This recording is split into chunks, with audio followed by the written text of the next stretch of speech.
My tent stands in a garden of aster and goldenrod, tilled by the rain and the sunshine, and sown by the hand of God, an old New England pasture abandoned to peace and time, and by the magic of beauty reclaimed to the sublime. About it are golden woodlands of tulip and hickory. On the open ridge behind it you may mount to a glimpse of sea, the far-off, blue, Homeric rim of the world's great shield, a border of boundless glamour for the soul's familiar field. In purple and gray wrought like in the boulders lie in the sun, along its grassy footpath the white-tailed rabbits run. The crickets work and chirrup through the still afternoon, and the owl calls from the hillside under the frosty moon. The odorous wild grape clambers over the tumbling wall, and through the autumnal quiet the chestnuts open and fall, sharing time's freshness and fragrance, part of the earth's great soul. Here man's spirit may ripen to wisdom serene and whole. Shall we not grow with the asters, never reluctant nor sad, not counting the cost of being, living to dare and be glad? Shall we not lift with the crickets a chorus of ready cheer, braving the frost of oblivion, quick to be happy? Here is my will as sweet as the wild grape,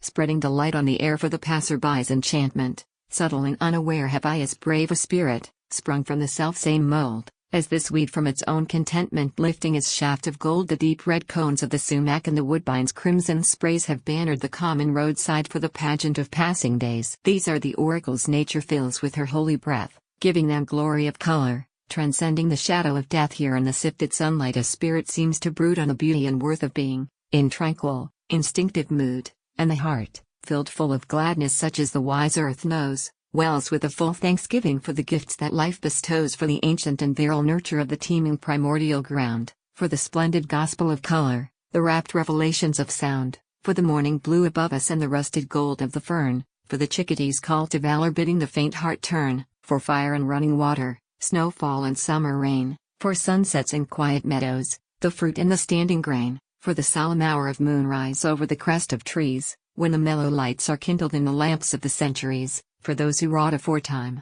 led by the mystic strain to strive for the larger freedom, and live for the greater gain, for plenty and peace and playtime, the homely goods of earth, and for rare immaterial treasures accounted of little worth, for art and learning and friendship, where beneficent truth is supreme, those everlasting cities built on the hills of dream, for all things growing and goodly that foster this life, and breed the immortal flower of wisdom out of the mortal seed. But most of all for the spirit that cannot rest nor bide in stale and sterile convenience, nor safely proven and tried, but still inspired and driven, must seek what better may be, and up from the loveliest garden must climb for a glimpse of sea,